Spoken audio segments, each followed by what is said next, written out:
All right. So I know that I have been late in getting this video done, so my apologies, but I'm here now. And if anybody has any questions or anything, let me know. But I will just kind of go through my little script of things that I was going to discuss here.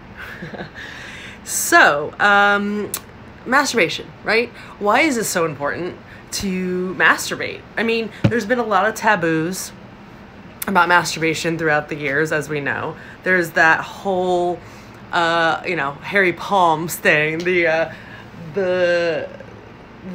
accusations from parents of how bad it is, right? But in actuality, it is part of your sexual growth and understanding. So, I mean, when kids are walking around playing with their dinglings and their vaginas, they're figuring things out. And we shouldn't be stunted by that. So, I'm here to kind of just talk about what the process of that is and how to discover your body a little bit more. So, all right. So, first off, I want to start with your anatomy in general, right? We are focusing on the vagina in this case. So if you have a penis, I'm sorry, but, this is not necessarily going to be for you. However, we can look at these, which are, we'll start out here, right? Just your typical main aspects of the vagina, right? So you have the clitoris, the U-spot, which we will talk about a little bit more later, and the urethra, right? And if you're you're just going to focus on that, that's great. But really there is a whole different part of your vagina, right? So we have a lot of aspects of the vagina that a lot of people don't ever talk about. And they don't even think about them, right? So in this case, I want to discuss here. How do I take that off of there? I don't know how to take the picture off, but hey. Yes, I do. Here we go. So if we're going to start with each of the parts. So the clitoris is obviously kind of the headliner of things, right? And it has a hood, usually, in most cases. I mean, all different vaginas, shapes, sizes, and all sorts of things. So the clitoris usually has a hood.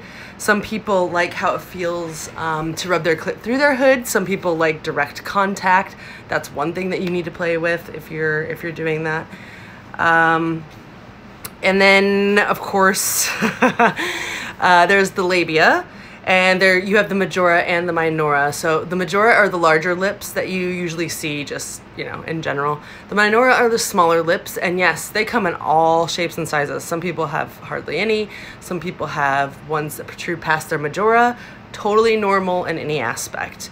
And to be frank, in those particular areas, because I won't spend a lot of time on masturbating with those, you should definitely touch every part of your vagina.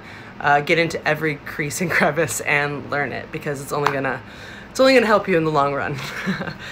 And then of course there is the urethra, which is the hole that you pee out of, and nobody ever talks about that. Nobody ever talks about masturbating with it because, well, it's not really that pleasant for the majority of people. However, it is a thing. In fact, there is actually a thing called urethral sounding, which is these small, thin toys that you can put into your urethra and use the vibration in order to stimulate it sexually.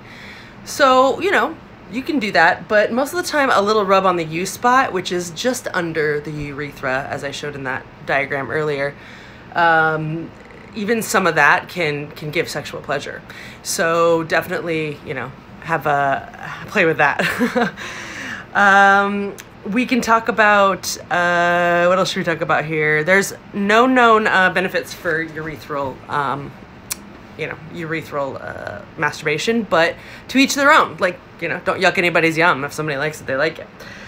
So then, of course, we have the vagina, which is kind of our co-headliner, if you will. The vagina is the inner part. And within the inner part, we have lots of nerve endings down there.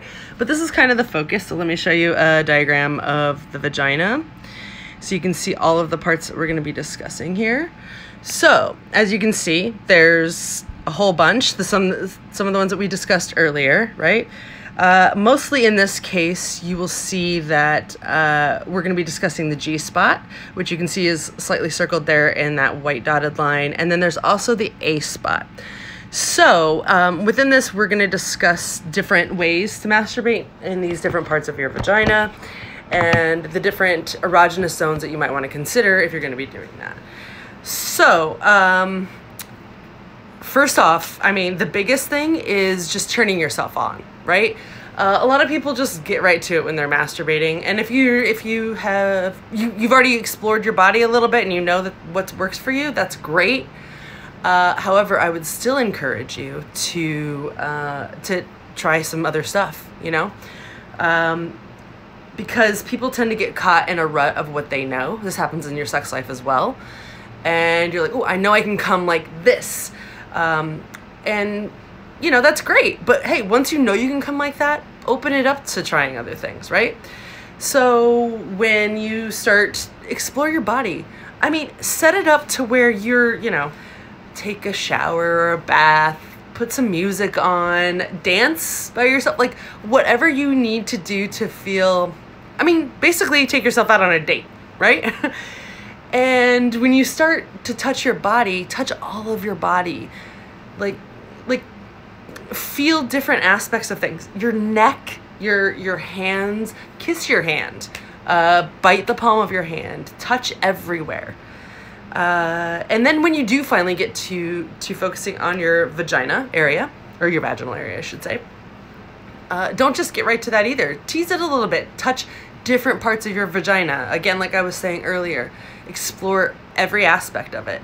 Because the more you know about it, the more you're like, oh, what was that? And then you can tell your lover, and your lovers can help you, and yeah, you can have a more enjoyable sex life. At least that's the point, right? So let's talk specifically about a couple of different things. So let me see here. I talked about that stuff. Techniques. We're going to go into techniques now. Okay. So techniques, we can start out with the clitoris because obviously, like I said, that's kind of the main show, right? But if you're just focusing on your clit, that's fine at first. In fact, the majority of women tend to get off from clitoral stimulation. So it seems to be the go-to for the most part. It's understandable. In fact, I think less than half of women that have sex have vaginal orgasms. And yes, they are different. The clitoral orgasm, you know, you're playing with it, you rub, grind, all sorts of things. It's your external sex organ, right? So you can rub it on things, you can do all sorts of things. It's very highly sensitive. Some people more than others, obviously. And like I said, sometimes people like to have cloth between their clit, like your underwear even. In between their fingers and their clitoris. Sometimes people like to just rub it through the hood, grind on a pillow, like whatever your thing is, cool. Like, you know, clitoral orgasms are great, and they're super intense, sharp and intense. That's how I would describe those. And again, this is just my my personal experience and what what I understand. Obviously, everybody's different. I also want to talk about when you're doing that, when you're messing with your clit, also that U spot that's just under your urethra. That it's a spot in between your clit and your hole that's very sensitive, right? And sometimes some of that is really great, and it feels so good when you're touching it. So yeah, you know. Also lube, by the way, I will always remind you, lube is never a bad thing. Even if you have a WAP, you can still use lube. Ain't no thing, it's not a big deal at all. Okay, so now let's talk about the G-spot, if you will, because of course with the G-spot, part of it is locating it, right? So like here's a diagram, and it's usually only about between 1 to 3 inches inside of your vagina. And if you're just trying to find it without being turned on at all, you probably won't, because it usually tends to be more noticeable when it becomes engorged. I've heard it described as a wet raspberry, which honestly, it's soft with tiny ridges, right? So that's not inaccurate. It's kind of like this little rough patch. And then obviously there's different ways to stimulate that. Sorry about that. So there's different ways to stimulate that as well. There is, you know, you can do all the things like stroking it, like just stroking your finger in and out and rubbing over it. You can rub it where you stay right on it and give it pressure. And, you know, also there are a million other things, but you can just tap it. You can just push on it. There's all sorts of things. And you'll find that when you're doing this, that pretty interesting things happen. Let me see here. I think I have this one. Yes. Now this one shows something that's called pressure pressing. So sometimes your G-spot is in everybody's vagina is a little different. So sometimes a couple of things to help: maybe put a pillow under your ass and lift your lower part up a little bit so that you can get your fingers into the right angle. This is only some people that need to do that, and it's not a bad thing if you do. It's just figuring out what you need, right? There is also this, which this is just a little bit of pressure, like right on the mons pubis, right there. So like right on top of it, because now you're pushing inside. You're actually kind of touching the G-spot from the other side. So then as you are penetrating with your fingers, or even in sex with a partner, you can do that as well. It's same kind of principle there. And I do want to discuss the fact that sometimes it feels like you need to pee when you're getting a lot of G-spot stimulation. And you know what? Absolutely. That's completely normal. You know, do pee before you have sex if you can. And then, you know, it's going to take a minute. It might take a few minutes for you to feel okay with what's happening there.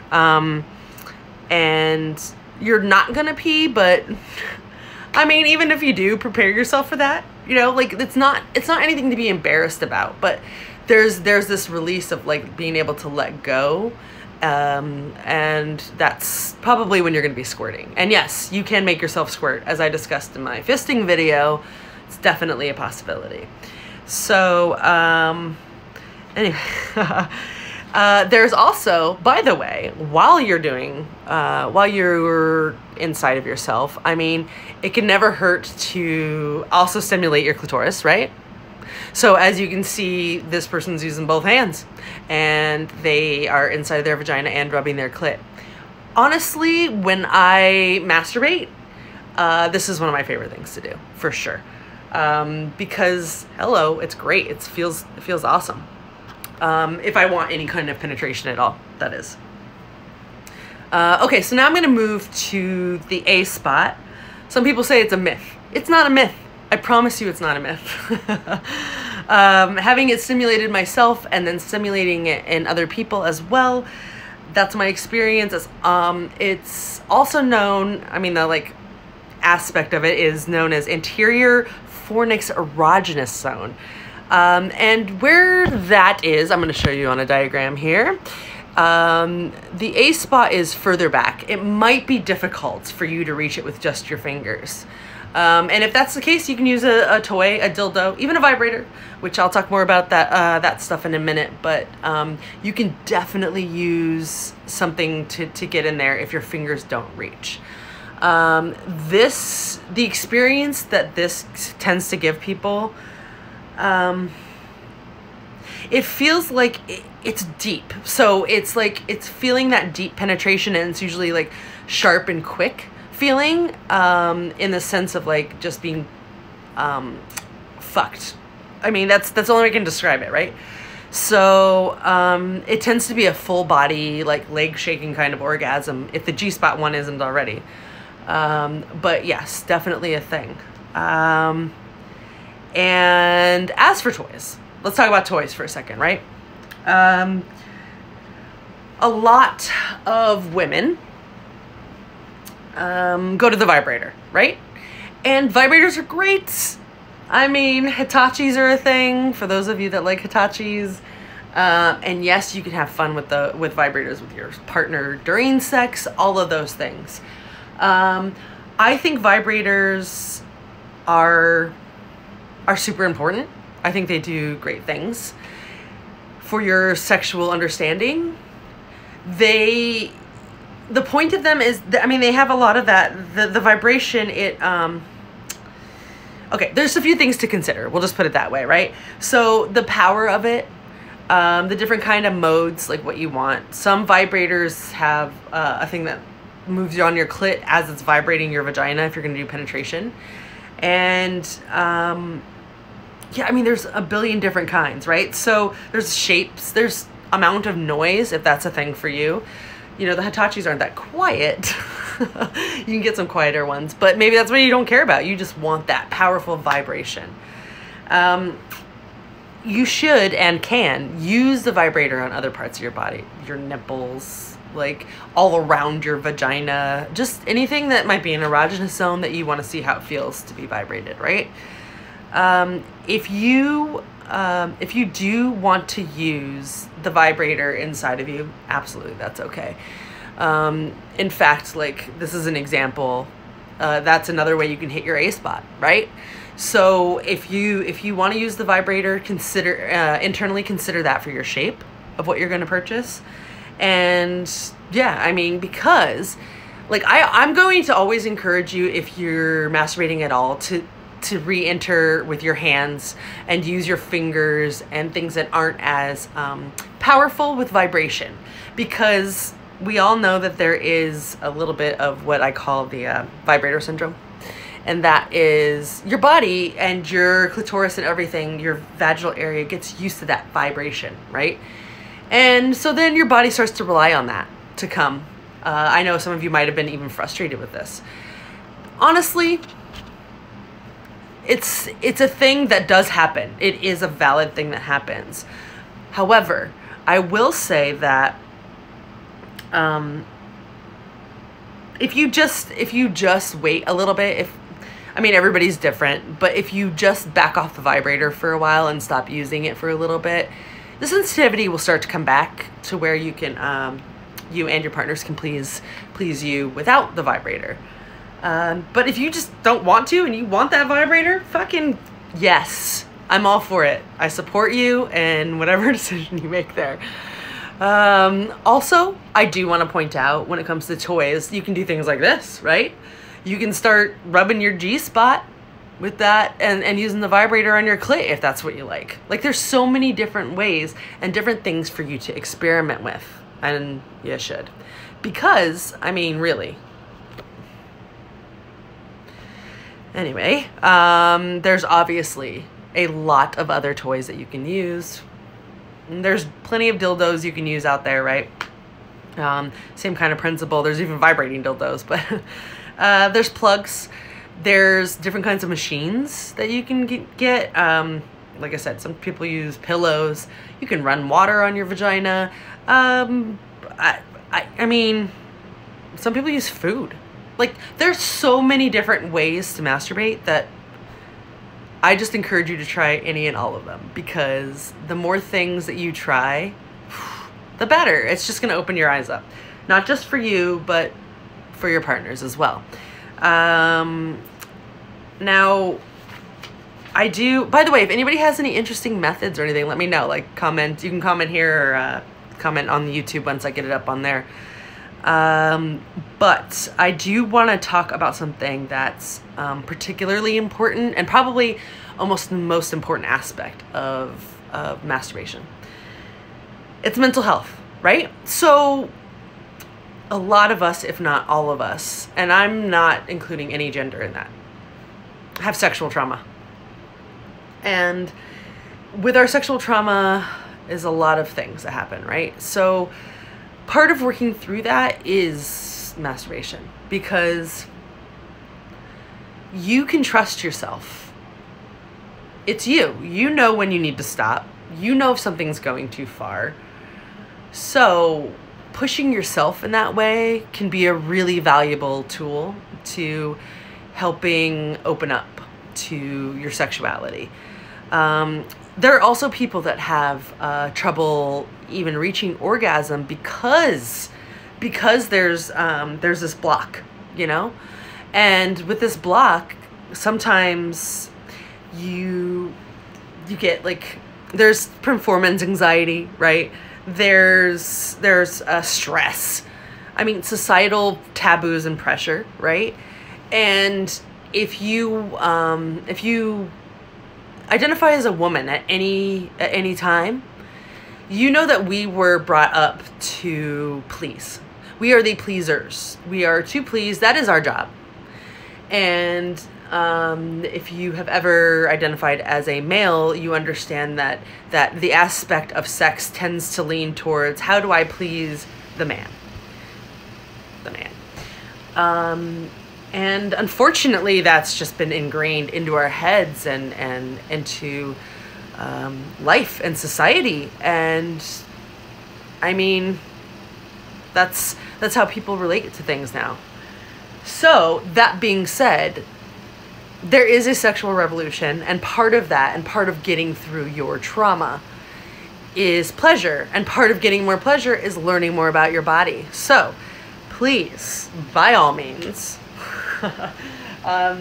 masturbate as often as you can. Is there such thing as too often? This is a great question. Yes, you can masturbate too often. How do you identify that? Obviously, it's different for everybody else, but I would say if you start to physically harm your body because of it, like you can't rub your clit anymore. It's just it's too sore or whatnot. Then yeah, consider that. But other than that, I mean, try whatever the fuck you want. Like, no matter what it is. Read up on it. Feel free, if you have any questions, to ask me. Obviously, I'm not an expert at all things, but I can help you out. And if I can't, I definitely know somebody who can, and I can send you to them. So, yeah, I think that's it for this. Unless any of you have any questions or anything before I go. Other than that, love yourself, and in turn you'll be able to love others. So till next time, everybody, thank you for tuning in. Cheers.